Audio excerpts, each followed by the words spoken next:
Baik, Shalom. Selamat siang Bapak Ibu Saudara-saudara dimanapun Anda berada. Senang sekali pada siang hari ini kita boleh berjumpa kembali dalam ibadah siang, doa dan firman, di mana pada siang hari ini kita akan dilayani oleh hamba Tuhan, Pendeta Joseph Ringo. Beliau adalah gembala jemaat di Cisalak, Pelni, Depok, Conference, DKI Jakarta dan sekitarnya. Tentu kita bersyukur oleh karena kita dalam keadaan sehat. Untuk itu kita akan awali pertemuan ini. Kita akan berdoa terlebih dahulu. Saya minta Bapak Huta Barat untuk doa buka. Baik, kita berdoa. Bapa kami dalam sorga, segala puji dan syukur kami haturkan kehadirat-Mu. Sungguh besar kasih-Mu kepada kami. Kami siap untuk mendengarkan sabda Tuhan. Biarlah Engkau bersabda melalui hamba-Mu, dan apabila firman itu kami dengarkan, itu akan menuntun jiwa kehidupan kami untuk lebih berserah, bergantung kepada Tuhan, berkat-berkat surga menjadi bagian kami. Jaga semua sistem yang bisa membuat lancar acara ini. Engkau kami muliakan, kami nikmati berkat-berkat surga pada saat ini. Dalam nama Yesus kami berdoa. Amin. Amin. Baik, terima kasih Bapak Huta Barat.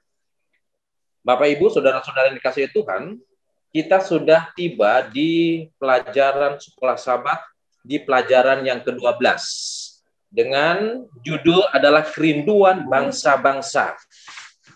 Di mana ayat intinya terdapat dalam Yesaya 60, ayat yang ketiga, di mana dikatakan bangsa-bangsa berduyun-duyun datang,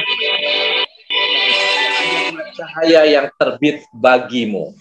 Nah, kita akan mempelajari pelajaran sekolah Sabat kita pada hari Senin, yaitu siapa yang diampuni, yang akan dibahas oleh hamba Tuhan Pendeta Joseph Ringo. Namun sebelumnya kita akan dengarkan terlebih dahulu lagu pembukaan ibadah kita pada siang hari ini. Silakan.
Baik, terima kasih untuk lagu pujian yang begitu indah yang dibawakan oleh Jemaat Cisalak Pelni.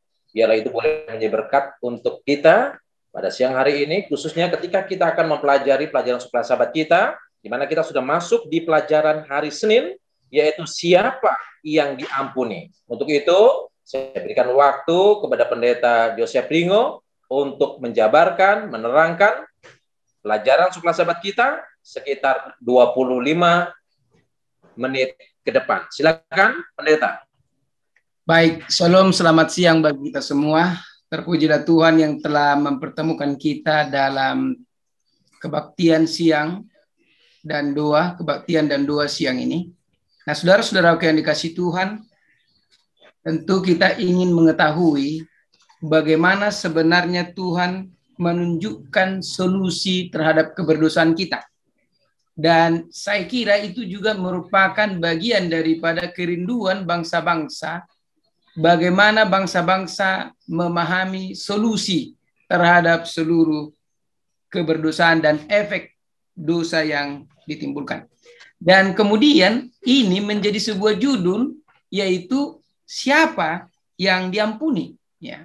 Kenapa siapa yang diampuni menjadi judul pada siang hari ini? Karena pertanyaannya adalah semua sudah berdosa. Kita tidak ada lagi yang tidak berdosa. Bahkan buku Yesaya 59 sangat miris menjelaskan manusia yang berdosa itu tidak tahu membedakan mana yang baik, mana yang benar. Perhatikan di dalam ayat yang ke-15. Sebelumnya kita baca yang 14. Hukum telah terdesak ke belakang dan keadilan berdiri jauh-jauh sebab kebenaran tersandung di tempat umum. Perhatikan, kebenaran tersandung di tempat umum. Dan ketulusan ditolak orang.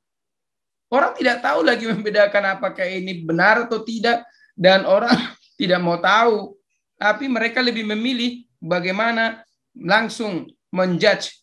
Kemudian ayat 15. Dengan demikian kebenaran telah hilang. Dan siapa yang menjauhi kejahatan, ia menjadi korban rampasan. Kenapa orang menjauhi kejahatan menjadi korban rampasan? Karena tidak ada hukum. Hukum sebenarnya memberikan kepada manusia suatu pemahaman tentang prinsip yang ada di dalam hukum itu. Ketika hukum saja yang dilihat, terjadi legalitas. Tapi ketika prinsip hukum dipelajari, mengapa Tuhan mengatakan jangan membunuh, mengapa Tuhan mengatakan jangan berzina, mengapa Tuhan mengatakan harus menghormati ayah dan ibu, maka akan kita masuk kepada prinsip yang tersimpan di dalamnya. Dan ketika prinsip yang tersimpan di dalamnya itu kita pahami, maka kita bukan sekedar menjalankan jangan membunuh, bukan sekedar menjalankan tidak mencuri, juga bukan sekedar menjalankan menghormati orang tua, tetapi akan muncul di dalamnya satu prinsip. Itulah kasih. Kasih kemudian kata Yesus dan digambarkan oleh begitu luas, yaitu apa? Menutupi segala sesuatu. 1 Korintus 13 ayat 7. Nah, sekarang kita akan sadar bahwa menurut pemaparan daripada Roma pasal 3 ayat yang ke-20 terlebih ayat 22 dikatakan, manusia semua sudah berdosa dan tidak ada satupun yang tidak berdosa. Nah, ini menjadi pertanyaan. Bagaimana mungkin tidak ada satupun yang tidak berdosa? Yesus kan tidak berdosa. Berarti masih ada yang tidak berdosa. Nah, ini menjadi satu pertanyaan dan mungkin perlu juga kita beri pemahaman. Saya menjadi berdosa dan saya menggunakan tubuh berdosa. Andaikan saya tidak berdosa, bisakah saya menjadi orang yang tidak berdosa? Jawabannya tidak. Kenapa? Karena saya menggunakan tubuh berdosa. Tubuh berdosa ini apa kelemahannya? Tubuh berdosa ini kelemahannya adalah dapat mati. Dan ketika nanti kita masuk surga, kita akan mendapat tubuh yang tidak dapat mati. Dapat bayangkan sekarang? Jadi itu makanya sebaik apapun saudara, sehebat apapun saudara menjaga diri agar menjadi pelaku firman, agar menjadi orang yang baik, bahkan Anda tidak makan makanan daging dengan menghindarkan membunuh, bahkan Anda tidak makan cabai, bawang dengan menghindarkan makanan-makanan perangsang supaya ekonomi kita, emosi kita stabil, itu tidak bisa membuat kita lepas dari kematian karena kita menggunakan tubuh berdosa. Sehingga demikian, dengan demikian terpukul ratalah kita semua sudah berdosa. Dan setiap orang berdosa, Roma 6 ayat 23 katakan apa? mati. Apa paham sekarang? Nah, kalau begitu, kita tentu sudah setuju dengan pernyataan Paulus bahwa semua orang telah berbuat dosa dan tidak ada dasar untuk membenarkan diri di hadapan Allah. Nah, sekarang apa yang menjadi pertanyaannya? Oh, mungkin kita akan mengatakan pada waktu Tuhan datang di langit, atau mungkin pada waktu Tuhan akan mengadakan penghakiman, pertanyaannya adalah siapakah yang berdosa? Mungkin itu yang kita pikir pertanyaan. Oh, tidak lagi, saudara. Penghakiman Allah tidak bertanya siapa yang berdosa, karena sudah pasti semua berdosa.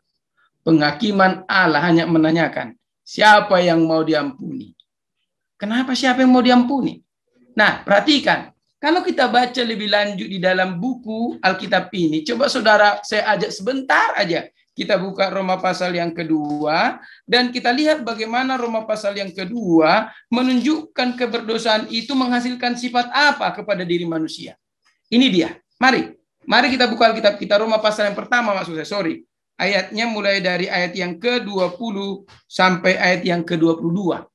Ini dia. Sifat keberdosaan itu menghasilkan apa? Yang pertama, sebab sekalipun mereka mengenal Allah, mereka tidak memuliakan Dia. Tidak ada manusia yang tidak mengakui Allah, hampir rata-rata, kecuali istilahnya orang-orang ateis. Kecualilah mereka, ya. Tapi pada awalnya sebelum ada ateisme, hampir semua orang percaya kepada Tuhan, tapi tidak pernah memuliakan Tuhan. Yang kedua, kemudian mereka atau mengucap syukur kepadanya. Sebaliknya pikiran mereka menjadi sia-sia dan hati mereka yang bodoh itu menjadi gelap. Yang kedua, dosa menyebabkan hati manusia menjadi gelap. Kemudian kata gelap itu disebut dengan istilah berpikiran sia-sia. Tidak bisa panjang memandang jauh ke depan. Kalau dia menginginkan perubahan, cepat sekali perubahan itu diinginkannya. Dia tidak berpikir bahwa perubahan itu membutuhkan energi. Dia tidak memikirkan perubahan itu membutuhkan waktu. Perubahan itu membutuhkan kesabaran, penataan, dan lain sebagainya. Oke. Kemudian yang berikut, disebutkan juga di situ ayat yang ke-22. Mereka berbuat seolah-olah menjadi penuh hikmat. Nah ini, merasa diri pintar adalah akibat dosa, saudara. Jangan salah itu. Banyak orang menunjukkan kepintarannya. Banyak juga orang yang tidak pernah menunjukkan kepintarannya, tapi kepintarannya dikenal oleh dunia. Nah, ini luar biasa lagi nih. Kemudian yang berikut, tetapi mereka menjadi bodoh. Ayat 23, mereka menggantikan kemuliaan Allah yang tidak fana dengan gambaran yang mirip dengan manusia yang fana, burung-burung, binatang-binatang yang berkaki empat, atau binatang-binatang menjalar. Inilah awal bagaimana orang-orang kemudian menyembah patung-patung, saudaraku. Nah, pertanyaannya sekarang, semua sudah berdosa? Sudah. Tetapi Allah tidak pernah melihat keberdosaan itu. Yesaya 1 ayat 18 mengatakan apa? Marilah kita berperkara. Baik, terima kasih Bapak Ibu yang dikasih oleh Tuhan. Koneksi pendeta Ringo-Ringo tidak bisa sambung. Oleh sebab itu saya akan lanjutkan sedikit pembahasan berkaitan dengan pelajaran sekolah sahabat kita di hari Senin, yaitu siapa yang diampuni. Yang menjadi pertanyaan penting di sini adalah bukan siapa yang berdosa, tetapi yang penting adalah siapa yang diampuni oleh Tuhan. Karena mereka yang diampuni oleh Tuhanlah yang akan masuk ke dalam kerajaan sorga. Nah, Alkitab jelas mengatakan bahwa semua manusia telah berbuat dosa. Semua manusia telah jatuh ke dalam dosa dan kehilangan kemuliaan Allah. Dan Alkitab juga katakan bahwa upah dosa adalah kematian kekal. Kematian kekal di sana adalah kematian kedua. Ya. Nah, itulah sebabnya perlunya ada jalan keselamatan, jalan kelepasan, jalan keselamatan. Kenapa? Karena manusia tidak bisa menyelamatkan dirinya sendiri. Manusia tidak bisa menebus dirinya sendiri. Ya, dan penebusan itu bukan berdasarkan keberdosaan dalam diri manusia. Ya. Kita hanya menerima anugerah keselamatan yang berasal dari luar diri kita. Dan itu hanya melalui Yesus. Jadi Yesus memberikan keselamatan kepada masing-masing kita, bukan oleh karena perbuatan baik kita, bukan oleh karena usaha kita, tetapi semata-mata oleh karena kasih anugerah yang Allah berikan melalui kematian Yesus. Bapak Ibu, saudara-saudara kekasih dalam Tuhan, Allah itu adil. Ya, kasihnya itu diberikan kepada semua manusia tanpa kecuali. Dan barang siapa yang mau datang kepada Yesus, barang siapa yang mau bertobat dan kembali kepada Yesus, maka mereka itulah yang akan menerima keselamatan dan menerima pengampunan. Jadi poinnya adalah bahwa kematian Yesus untuk semua orang, namun hanya mereka yang mau menerima pengampunan dari Yesuslah yang akan menerima keselamatan. Jadi keselamatan itu adalah anugerah. Keselamatan itu adalah pemberian. Ya, dan hukum itu tidak bisa menyelamatkan. Hukum hanya menunjukkan keberadaan kita sebagai orang yang berdosa.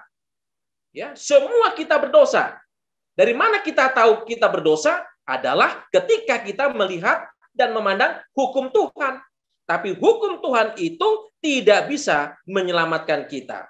Jadi penurutan kepada hukum Allah, ya, itu sebagai satu pernyataan bahwa kita sudah diselamatkan.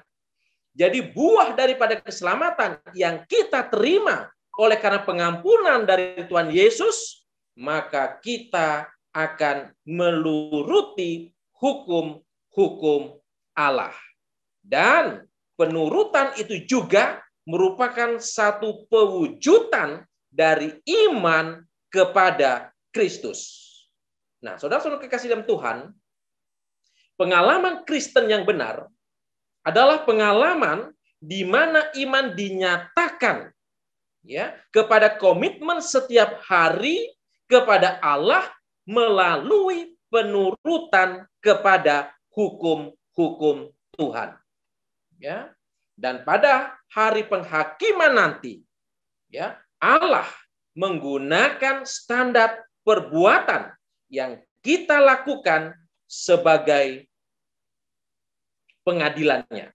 Ya, jadi ya, Tuhan akan menggunakan perbuatan-perbuatan sebagai bukti bagi ciptaannya karena mereka tidak memiliki kesanggupan untuk mempelajari dan membaca pikiran Allah. Jadi yang penting di sini bukan berapa banyak orang berdosa, tapi yang penting di sini adalah berapa banyak orang yang diampuni. Siapa mereka yang diampuni?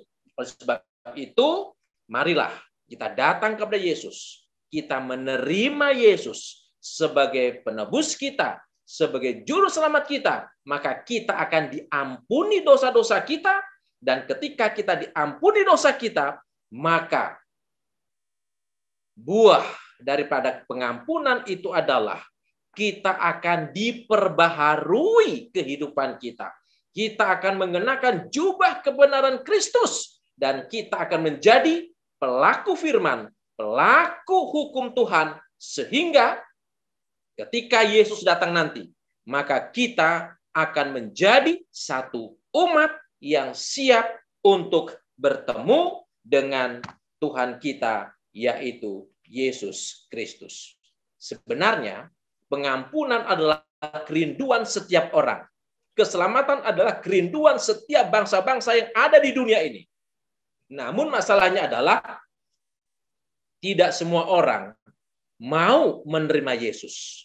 Tidak setiap bangsa mau menerima pengampunan dari Yesus.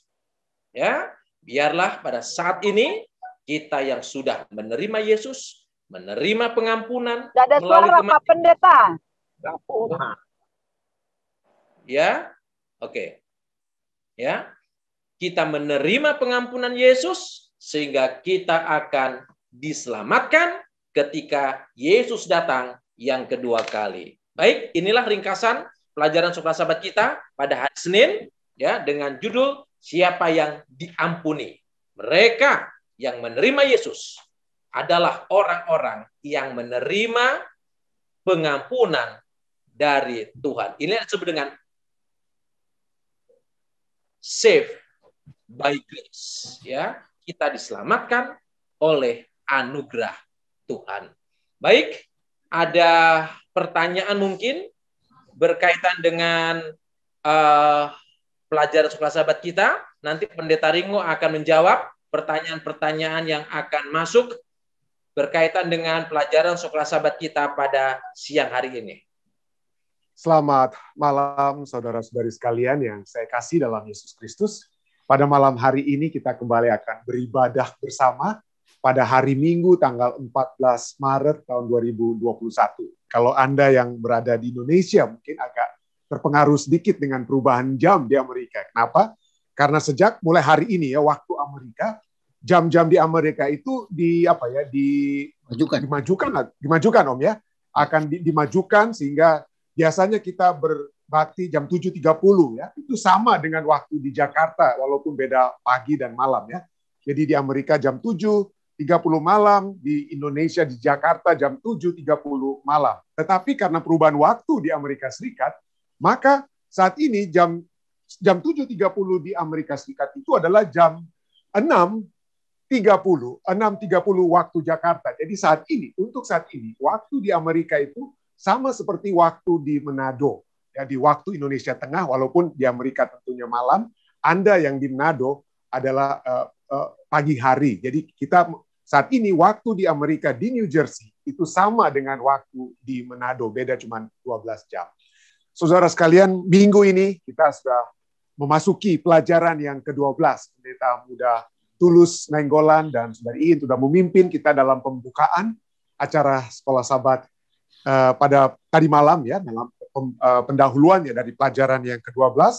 Dan pada saat ini kita akan mempelajari dengan satu judul Kerinduan Bangsa-Bangsa. Sepanjang minggu ini kita akan mempelajari pada malam hari ini tentang efek dosa.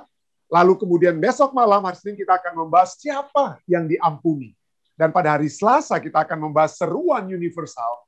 Lalu pada hari Rabu kita akan membahas tentang tahun rahmat. Dan hari Kamis adalah hari pembalasan Allah. Jadi inilah yang kita akan bahas. Ayat tema sudah dibacakan kemarin tadi malam oleh Pendeta Muda Tulus. Yesaya 63, bangsa-bangsa dikatakan berduyun-duyun datang kepada terangmu.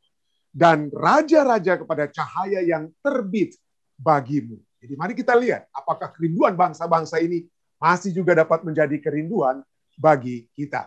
Pelajaran Sekolah Sahabat kita pada malam hari ini berjudul Efek daripada Dosa. Dan pelajaran ini didasarkan secara keseluruhan dari Yesaya passalnya yang ke-59. Yesaya 59. Mari kita baca pelajaran ini. Ya.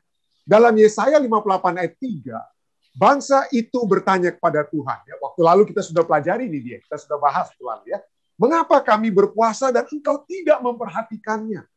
Memperhatikannya juga. Mengapa kami merendahkan diri dan engkau tidak mengindahkannya juga?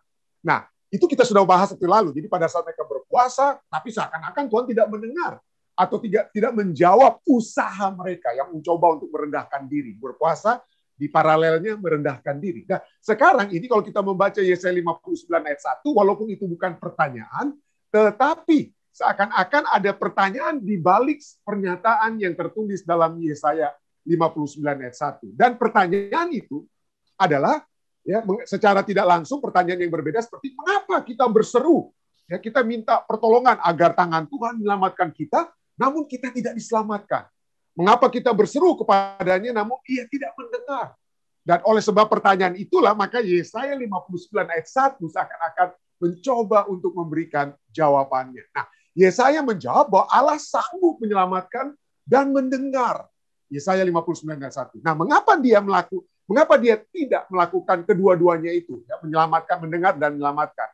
Ya, sesungguhnya itu, kenapanya itu ya, itulah yang masalahnya. Ya, kenapa sampai Tuhan tidak mau seakan-akan mendengar dan menyelamatkan mereka?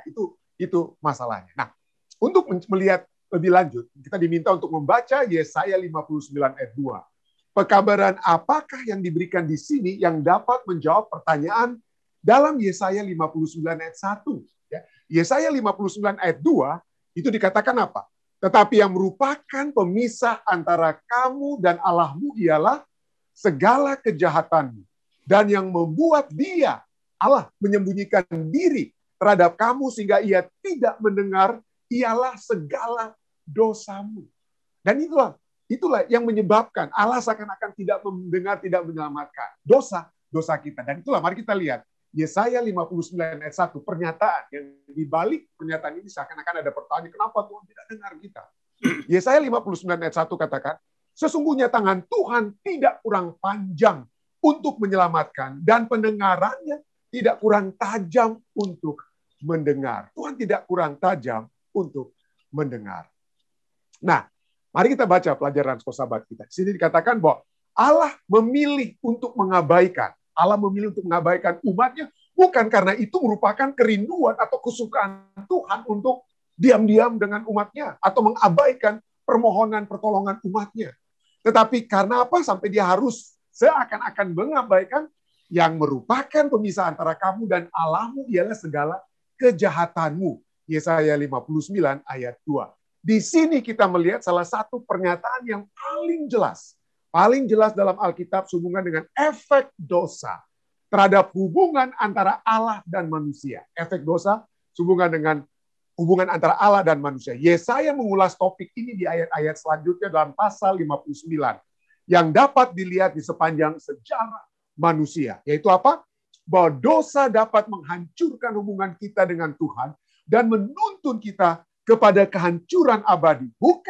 Bukan karena dosa sanggup mengusir Allah dari kehidupan kita, tetapi dosa mengusir kita, atau kita yang berlari jauh dari Allah.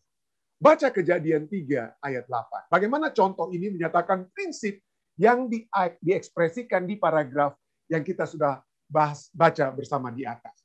Kejadian 3 ayat 8 sana dikatakan, ketika mendengar bunyi langkah Tuhan Allah yang berjalan dalam taman itu pada hari sejuk, bersembunyilah manusia dan istrinya itu terhadap Tuhan Allah di antara pohon-pohonan dalam taman. Jadi manusia dikatakan apa? Setelah mereka menerima tawaran setan, makan buah pengetahuan ya, baik dan jahat. Maka dikatakan setelah mereka menyadari ketelanjangan mereka, takutlah mereka, dan kemudian apa?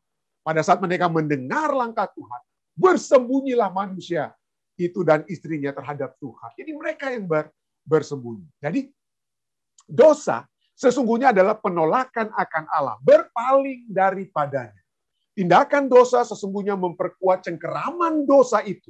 Sebab dosa, ya, pada saat kita lari itu dosa bukan saja berpaling dari Allah, tetapi hasil daripada kita berpaling dari Allah menyebabkan orang berdosa itu menyimpang lebih jauh dari Allah. Jadi kita sudah berbuat dosa, lalu kemudian kita apa? Kita timbun dengan dosa lain. Jadi dosanya double. Nanti kita akan bahas tentang hal tersebut ya. Doubling down. Ya. Jadi kita menyimpang lebih jauh dari Allah. Seringkali itu terjadi. Jadi dosa memisahkan kita dari Allah bukan karena Allah tidak mau menjangkau orang berdosa. Sesungguhnya dalam Alkitab hampir seluruhnya berbicara tentang tindakan Allah yang mencari dan menyelamatkan orang berdosa. Tetapi karena dosa yang menyebabkan kita menolak tawaran ilahi bagi kita. Jadi sangatlah penting agar kita tidak mengizinkan lagi dosa merasuki kehidupan kita. Pada hari Jumat lalu dengan anak-anak muda di Vistak ya, kami adakan Vesper ya, setiap hari Jumat ya. Jadi kami membahas tentang ini, tentang kehadiran Allah. Coba kita lihat sejak dari Adam dan Hawa jatuh dalam dosa apa yang terjadi. Maka Allah yang pergi lebih dahulu kepada mereka, mencari mereka. Mereka yang bersembunyi. Mereka dikatakan hari sejuk. Lalu mereka membuat pakaian dari apa? Pohon, dari daun pohon ara. Jadi di tempat yang dingin mereka buat baju dari apa? Jaket dari daun. Anda yang di tempat dingin seperti di Amerika Serikat, saya sudah bahas lalu ya, dan juga di acara Hope Channel ya. Kalau kita pakai baju daun, kita pakai baju daun di tempat dingin, maka Anda akan beku ya. Tetapi apa yang kita lihat pada saat Allah mencari mereka, Allah memberikan kepada mereka kulit apa ya, jaket atau baju dari kulit binatang. Nah, kalau Anda di Amerika atau di Bandung atau tempat dingin, maka jaket kulit itulah yang akan menahan Anda dari rasa dingin. Jadi Allah yang selalu datang dan mencoba untuk menjangkau kita. Jadi penting bagi kita ya, untuk tidak lagi mengizinkan dosa merasuki kehidupan kita. Dalam hal apakah Anda mengalami, pertanyaan bagi kita, dalam hal apakah Anda mengalami realitas bahwa dosa menyebabkan perpisahan dari Allah? Dalam pengalaman Anda, apakah yang menjadi solusi atas masalah itu, dari masalah dosa? Besok kita akan bahas lebih lanjut tentang pengampunan, ya, tentang dosa. Tapi coba kita lihat tentang realitas dari dosa yang seringkali membawa kita bukan hanya berpaling dari Allah, tapi kemudian kita gali lubang lebih jauh supaya kita bersembunyi, dan akibatnya kita menyimpang lebih jauh dari Tuhan. Pada saat kita berdosa, mari kita ini tambahan pada malam hari, ya.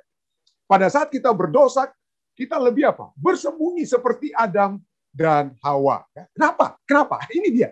Kenapa kita lebih suka bersembunyi dan menghindar pada saat kita berdosa? Indonesia ataupun di adat kita, ya, kita jangan sampai kalau kita ketangkap itu kehilangan kehilangan muka, katanya. Kita kehilangan muka.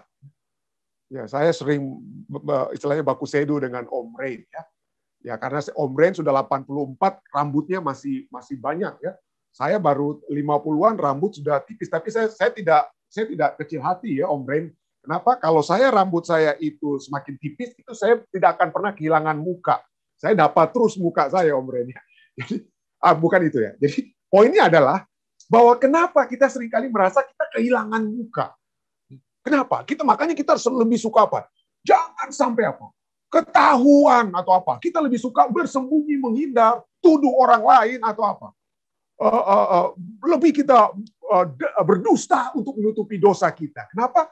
Karena manusia itu memiliki kecenderungan untuk menghargai atau memberi nilai kepada apa yang terjadi pada kita saat ini, the present, daripada masa depan atau the future.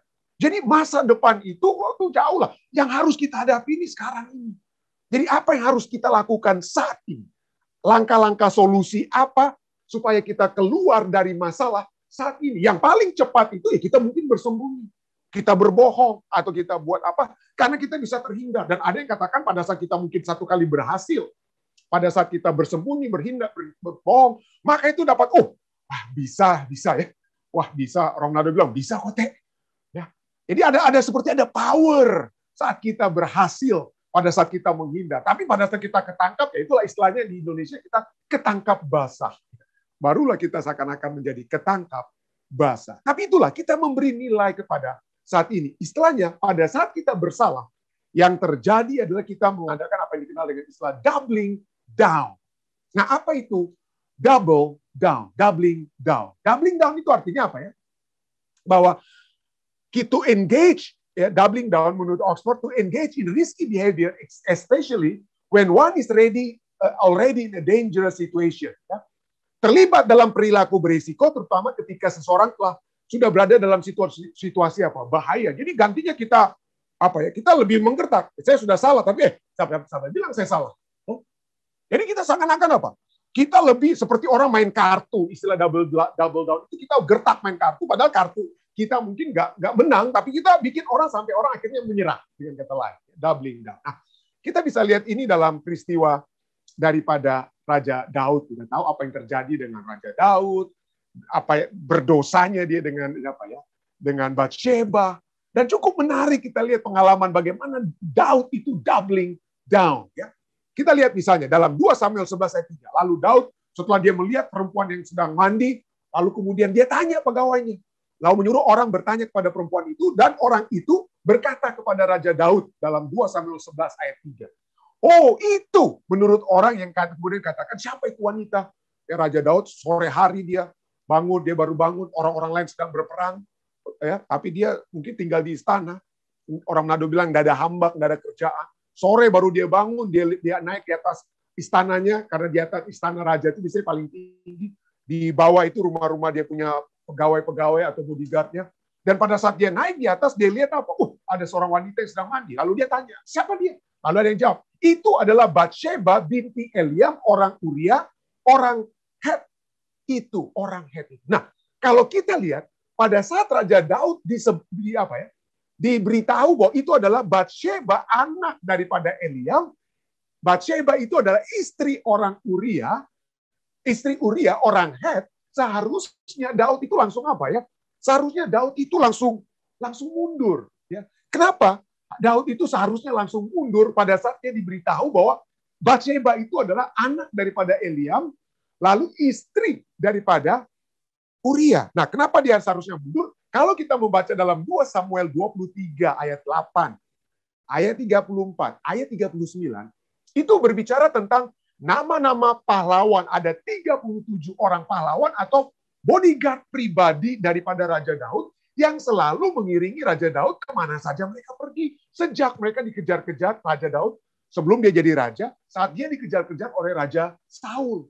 Dan mereka inilah orang yang sangat setia kepada Raja Daud. Dan mari kita lihat nama-nama mereka. Inilah para pahlawan yang mengiringi Daud. 2 Samuel 23 ayat 8. Ayat 34 disebut ya. Ayat 8 dan 9 terus nama satu-satu disebut. Ayat 38, 34 disebut apa? Eliam anak Ahitofel, orang Gilo, ya, orang Gilo. Eliam anaknya. Nah, kenapa Ahitofel ini Eliam ini ayahnya Eliam itu adalah Ahitofel. Eliam ini adalah ayahnya Batsheba. Ahitofel itu adalah penasehat pribadi daripada Daud. Penasehat pribadi. Kalau Anda membaca dalam 2 Samuel 15 ayat 12 Anda akan dapati bahwa Ahitofel adalah penasehat pribadi Raja Daud. Jadi Batsheba ini adalah anak daripada Eliam yang salah seorang pahlawan dan juga anak Ahitofel, seorang apa dia Ahitofel ini? Penasehat utama Daud. Dan ayat 39 berbicara tentang Uria orang Het. Uria orang Het. Jadi Uria ini adalah salah seorang bodyguard pribadi, seorang panglima, bukan panglima ya, tapi artinya pengawal pribadi daripada Raja Daud. Jadi pada saat dia Raja Daud dikasih tahu, itu adalah Batsheba, anak daripada Eliam, istri Uria orang Het, mesti Daud, iya. Mungkin waktu itu dia lagi pusing ya, matanya bukan pusing ya, dia baru bangun tidur, matanya mungkin kabur. Tapi pada saat dia dengar siapa Batsheba, dia mestinya back off. Tapi apa yang dia buat? Saya percaya pada saat Uria menikah dengan Batsheba, mungkin Raja Daud itu salah satu sponsor di pernikahan mereka. Raja Daud menghadiri pernikahan mereka. Kenapa? Karena Uria itu dia punya pengawal pribadi. Eliam itu ayah daripada Batsheba itu adalah pengawal pribadinya. Ahitofel itu adalah penasihat pribadi Raja Daud. Jadi begitu hebat. Batsheba itu sesungguhnya Daud tahu sekali, tapi gantinya dia apa? Dia sudah mulai dari apa? Pandangan yang salah, lalu kemudian apa? Wah, ya, dia suruh Uria, istri daripada Uria itu dibawa, lalu kemudian kita tahu ceritanya. Mengandunglah apa? Mengandunglah Batsheba. Lalu apa yang terjadi? Waduh, Daud minta maaf. Aduh, sorry, saya nggak tahu akan mengandung. Itu kira-kira yang terjadi dibuat oleh Daud. Kita tahu kisahnya ya. Kita tahu kisahnya bagaimana dia panggil, sekarang ini I have to double down. Dia harus tutupi. Lebih lanjut kesalahannya tersebut. Apa yang dia buat? Dia panggil. Kita tahu kisahnya, dia panggil Uria. Lalu dia panggil pertama-tama bukan untuk dibunuh, tidak. Dia panggil pulang supaya dia pikir ya kalau dia bisa pulang, Uria pulang lalu bertidur dengan istrinya ya, maka orang tidak akan katakan itu anak daripada Raja Daud, ada yang dikandungan daripada Batsheba. Tetapi coba kita lihat apa yang dikatakan oleh Uria pada saat Daud suruh dia pulang. Setelah diajak makan, dikasih minum, supaya mabuk dan pulang, supaya dia bisa tidur dengan istrinya. Tapi apa yang terjadi? Tetapi Uria berkata kepada Daud, tabut, serta orang Israel dan orang Yehuda, diam dalam pondok. Jika Tuanku Yoab dan hamba-hamba Tuanku sendiri berkemah di padang, masakan aku pulang ke rumahku untuk makan, minum, dan tidur dengan istriku? Demi hidupmu dan demi nyawamu. Waduh, hebat sekali. Inilah bodyguard atau pengawal pribadi yang sangat setia ya. Demi hidupmu dan demi nyawamu, aku tidak akan melakukan hal itu. Dan malam itu gantinya dia pulang ke rumah untuk makan dan minum dan tidur dengan istrinya. Uria tidur di depan istana daripada Daud. Waduh, mungkin Daud sesudah itu Daud sadar ya. Aduh, gimana? Saya minta maaf lah. Udah saya ini memang betul-betul hebat nih Uria ini ya. Hebat sekali dia kesetiaannya kepada saya. Mungkin saya perlu minta maaf. Oh, dia tidak minta maaf, Saudara. 2 Samuel 11 ayat 15. Dia tulis surat kepada Yoab, dan apa yang dia katakan? Tempatkanlah Uria di barisan depan dalam pertempuran yang paling hebat, kemudian kamu mengundurkan dia daripadanya supaya ia mati terbunuh, mati. Kalau Anda di military, bekerja di atau Anda bertugas sebagai serdadu militer, ada satu istilah di Amerika Serikat ini, leave no man behind. Jangan pernah tinggalkan orang serdadu, biarpun sudah terluka atau mati, sudah hampir mati sekalipun, Anda harus angkat dia supaya bawa ke tempat yang lebih aman. Tetapi tidak demikian dengan Raja Daud. Dia biarkan, dia suruh tinggalkan Uria dan biar Uria mati. Kenapa? Karena dia ingin menutupi dosanya. Dia pada saat dia berdosa, pelajaran besok seharusnya kita akan bisa lihat gimana ya. Seharusnya dia bertobat, tetapi dia untuk saat itu dia double down. Ya. Dia gali lubang yang lebih dalam. Tetapi mari kita lihat. Tidak ada yang tersembunyi bagi Tuhan. Tidak ada yang tersembunyi. Yeremia 16 ayat 17 katakan, sebab aku, Allah katakan, aku mengamati segala tingkah langkah mereka. Semuanya itu tidak tersembunyi dari pandanganku, dan kesalahan mereka pun tidak terlindung di depan mataku. Ya. Lukas 12 ayat 2 katakan, tidak ada sesuatu pun yang tertutup yang tidak akan dibuka. Dan tidak ada sesuatu pun yang tersembunyi yang tidak akan diketahui. Bahkan dalam Ibrani dikatakan bahwa kitab Ibrani katakan kita memiliki saksi-saksi yang sedang melihat keadaan kita saat ini. Ada begitu banyak saksi. Tidak ada yang tersembunyi. Itulah sebabnya kita dengan pertolongan surga. Dengan pertolongan surga, marilah kita meminta kekuatan surga. Meminta kekuatan surga agar kita dapat memiliki kekuatan untuk mengalahkan dosa. Dan dengan hal tersebut, maka kita tidak akan berkata, Tuhan, di mana engkau? Ya, di mana engkau? Seakan-akan kau tidak jawab, tapi yang memisahkan kita itu bukan Tuhan yang tidak mau mendengar, tetapi yang memisahkan kita adalah dosa kita yang tidak mau kita akui, sehingga seperti dalam kitab Yakobus katakan bahwa pada saat kita berdoa, maka dosa-dosa itu dapat menjadi penghalang dari permohonan-permohonan kita. Marilah kita datang dan marilah kita pelajari pelajaran sekolah sahabat besok malam untuk melihat bagaimana tentang kuasa daripada pengampunan itu. Inilah yang dapat saya bagikan pada saat ini. Saya bawakan dalam nama Yesus. Amin.